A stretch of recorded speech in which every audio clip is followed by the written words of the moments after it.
గారు మీతో మళ్ళీ మాట్లాడతాను. మనతోటి సీనియర్ జర్నలిస్ట్ అక్షర్ సచిన్ గారు ఫోన్ ద్వారా అందుబాటులో ఉన్నారు. అక్షర్ సచిన్ గారు, good evening sir. Sir good evening sir. మీకు ప్యానల్ అందరూ కూడా నమస్కారం సార్. సార్, అక్షర్ సచిన్ గారు, జగన్మోహన్ రెడ్డి గారు రాసిన లేఖ గురించి మీరు ఏమంటారు? స్ట్రైట్ గా అడుగుతున్నా మిమ్మల్ని, ప్లీజ్. సార్ దాని గురించి స్పందించి ఒక రెండు పాయింట్లు ఆన్లైన్ చెప్పేసి దాని దగ్గరికి వెళ్తాను సార్. చెప్పండి సార్. ఇప్పుడు ల్యాండ్ లీజ్ గురించి టీడీపీ వైసీపీని విమర్శించడం, వైసీపీ టీడీపీని విమర్శించున్నారు కానీ వీళ్ళు ఇతర చేసిన తప్పు అని యాక్సెప్ట్ చేయటం లేదు సార్. పవన్ కళ్యాణ్ లాగా సంపాదించిన డబ్బులతో కొనుక్కుని పార్టీ ఆఫీసులు కట్టుకోవాలి కానీ ప్రజల సొమ్ముల్ని 1000 రూపాయలకి ఎకరాలు తీసుకుని కట్టడం ఇద్దరితో తప్పే సార్. రెండోది, అసెంబ్లీని బహిష్కరించడం వ్యక్తిగత కారణాలు ఏమున్నప్పటికీ చంద్రబాబు నాయుడు గారిది, పవన్ కళ్యాణ్ గారిది, అది చంద్రబాబు నాయుడు గారిది, జగన్మోహన్ రెడ్డి ఇద్దరు కూడా తప్పే సార్. ప్రజలు తీర్పు ఇచ్చినప్పుడు అసెంబ్లీలో పోరాడాలి కానీ వ్యక్తిగత కారణాలు చూపి అసెంబ్లీని బహిష్కరించడం రెండో తప్పే సార్. మూడోది, ఇది మా ఆఫీసులు కూల్ చేస్తున్నారు అంటున్నారు కదా, మరి మీరు జగన్మోహన్ రెడ్డి గారు చేసింది ఏంటి? ప్రభుత్వ భవనాన్ని కూల్ చేసిన ప్రైవేట్ భవనాలు కూల్చడం తప్పేం లేదు. అది కూటమి ప్రభుత్వం చేసిన ముమ్మాటికి కరెక్టే సార్. ఇక జగన్మోహన్ రెడ్డి గారు ప్రత్యేక హోదా గురించి వస్తే, అది మన లీడర్ ఆఫ్ అపోజిషన్ హోదా గురించి వస్తే, జగన్మోహన్ రెడ్డి గారిని హోదా తెస్తాను అని ప్రగల్భాలు పలుకుతుంటే నేను అనుకున్నాను రాష్ట్రానికి కావాల్సిన ప్రత్యేక హోదా అనుకున్నా. తనకు కావాల్సిన లీడర్ ఆఫ్ అపోజిషన్ ఏంటిది, ప్రతిపక్ష నాయకులు హోదా కోసం పోరాడి స్థితికి దిగజారుతారు లేదా హోదా తెస్తారని జనాలు అనుకోవట్లేదు సార్. జనాలు సిగ్గుపడుతున్నారు ఇటువంటి పరిస్థితి వచ్చినందుకు.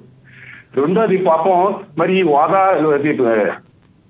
అపోజిషన్ లీడర్ హోదా కోసమో లేదా కేసుల కోసమో లేదా దేశ సౌభాగ్యం కోసమో బీజేపీ మద్దతు ఇచ్చారో తెలియదు కానీ ఈ స్పీకర్ ఎన్నిక మద్దతు ఇచ్చారు. పాపం వ్రతం చేద్దా ఫలితం రాకలేదు అన్నట్టుగా జగన్మోహన్ రెడ్డి గారు పాపం అన్ని వదిలికి బీజేపీ మద్దతు ఇచ్చినప్పటికీ వీళ్ళు అవసరం లేకుండానే మూజువాని ఓడితే స్పీకర్ ఎన్నుకున్నారు. ఇక్కడ కూడా పాపం జగన్మోహన్ రెడ్డి గారు ఘోరంగా తమ వ్యూహాలు విఫలమయ్యాయని చెప్పాలి సార్.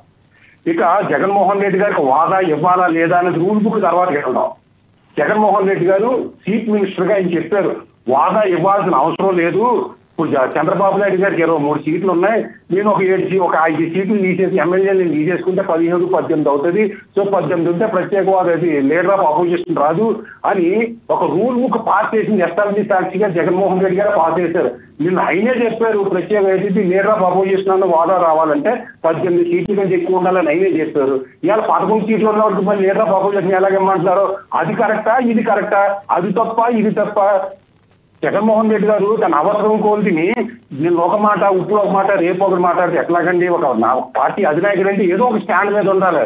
మధుకర్ గారు అంటున్నారు, మధుకర్ గారు చెప్తున్నారు కదా, ఏ లెక్కన 10% అని ఎందులో రాస్తుంది, ఏ క్లాజ్ లో రాస్తుందని అడుగుతున్నారు. ప్రత్యేక జగన్మోహన్ రెడ్డి గారు అడగమన్నాడు సార్, ఏ క్లాజ్ లో ఉందని అసెంబ్లీలో మాట్లాడారు ఆయన అన్నదేంటి? 18 ఇప్పుడు 23 సీట్లు అవి తీసేసుకుంటే 17 అవుతుంది, 18 అవుతుంది. సో చంద్రబాబు నాయుడు నీకు లీడర్ ఆఫ్ అపోజిషన్ కూడా ఉండదు అన్నాడు. అంటే 10% ఉండాలని ఆయనే సర్టిఫై చేశాడు. ఆ మధుకర్ గారిని వెళ్ళి జగన్మోహన్ రెడ్డి గారిని అడగమనండి. ఆ రోజు తలకాయలు ఊపించారు, అందరం ఎవరైనా ప్రశ్నించారో తప్పితే రేపు పొద్దున మనకు తగులుకుంటుందని. సార్ ఇప్పుడు ప్రతి ఒక్క వచ్చిన ప్రాబ్లం ఏంటంటే అధికారులు ఉన్నవాడు అనుకుంటారు, చంద్రబాబు నాయుడు గారు కూడా అదే అనుకుంటారు, నేను 30 సంవత్సరాలు అధికారులు ఉండిపోతాను అనుకుంటారు. రేపు పొద్దు ఇదే క్లాజు రేపు పొద్దున్న 18 సీట్లు ఉంటే అపోజిషన్ అనే పరిస్థితి వచ్చి రేపు పొద్దున్న చంద్రబాబు నాయుడు గారు కూడా లీడర్ ఆఫ్ అపోజిషన్ రాదు. ఇప్పుడు జగన్మోహన్ రెడ్డి గారు అహంకారం పక్కన పెడదాం. ఇప్పుడు మనం చంద్రబాబు నాయుడు గారు జైల్లో ఉంటే ఏసీ ఇవ్వనన్నాడు, లేకపోతే జగన్మోహన్ రెడ్డి గారు జైల్లో ఉంటే ఏసీ ఇవ్వనంటారు. వీళ్ళు ఏమనుకుంటారంటే అసలు వాస్తవంలోకి రావాలి సార్. ఈ మధుకారి గారిని వెళ్ళి వైసీపీ నాయకులు జగన్మోహన్ రెడ్డి గారు అడగమని అసెంబ్లీలో ఎందుకు తెలుగు తక్కువ స్టేట్మెంట్ ఇచ్చారు మీరు అని. ఇప్పుడు తెలుగు తక్కువ స్టేట్మెంట్. ఓకే, మళ్ళీ వస్తాను మీ దగ్గరికి. మనతోటి సార్ ఒక్క నిమిషం సార్, అలాగే సార్ చెప్పండి.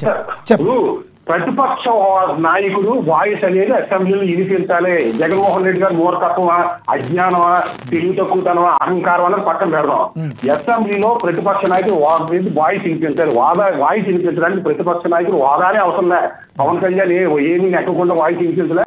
అసెంబ్లీలో ఒకడుంటే గట్స్ ఉంటే ఒకడుంటే వాయిస్ వినిపించదు. అయితే ప్రతిపక్ష నాయకుడు హోదా ఉంటే రేపు పొద్దున ఏ ఊరు వెళ్ళినా, ఏ ఆఫీస్కి వెళ్ళి, ఏ కలెక్టర్ ఆఫీస్కి వెళ్ళినా ఆ క్యాబినెట్ హోదా గుర్తిస్తారు. ప్రతిపక్ష నాయకుడు ఏదైనా వాయిస్ రేజ్ చేయడానికి ఉంటుంది కాబట్టి సీట్లు 2-3 సీట్లు తక్కువ అయినా కానీ ప్రతిపక్ష నాయకుడికి హోదా ఇవ్వాల్సిన సాంప్రదాయం కొనసాగిస్తే మంచిదని నేను కోరుకుంటున్నాను సార్. జగన్మోహన్ రెడ్డి గారి విషయంలో ఇవ్వాల్సిన అవసరం లేదు. కానీ రేపు పొద్దున భవిష్యత్తును గుర్తించుకుని ప్రతిపక్ష నాయకుడికి హోదా ఇచ్చి గుర్తించాల్సిన బాధ్యత ఉంటే ప్రతిపక్ష సమస్యలు అసెంబ్లీలో మరింత ఎక్కువగా రేజ్ చేయడానికి అవకాశం ఉంటుందని నేను భావిస్తున్నాను సార్.